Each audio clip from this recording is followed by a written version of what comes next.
अगर औरत भेष बदल कर आए तो खुद उसका शौहर इस पर आशिक हो जाता है। अब मौत ही ले जाए तो ले जाए यहाँ से, कोचे से तेरे हमसे तो जाया नहीं जाता।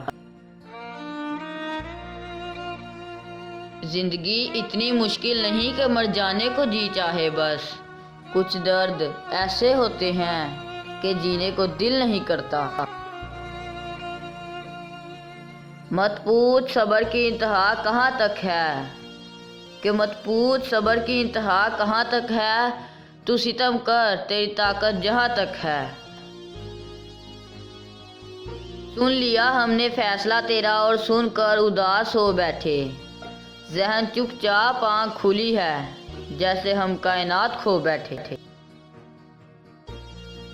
आप यूं ही रहते हैं मुझ जैसे गुनहगार के साथ, कौन सा रिश्ता है गिरती हुई दीवार के साथ। जिंदगी का सबसे अजियतनाक काम मुसलसल किसी लापरवाह इंसान का इंतजार करना। खामोशी बेसबब नहीं होती, दर्द आवाज छीन लेता है। जिस कदर जिसकी कदर की, उस कदर बेकदर हुए हम।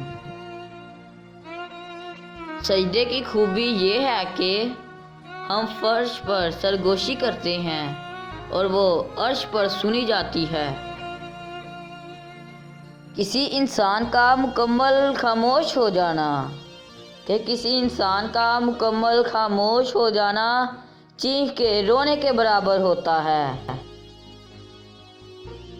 आसान नहीं है मुझे पढ़ लेना, लफ्ज़ों की नहीं जज्बात की किताब हूँ मैं। दरो दीवार सुन के रोते हैं, आह तुम तक मगर नहीं जाती।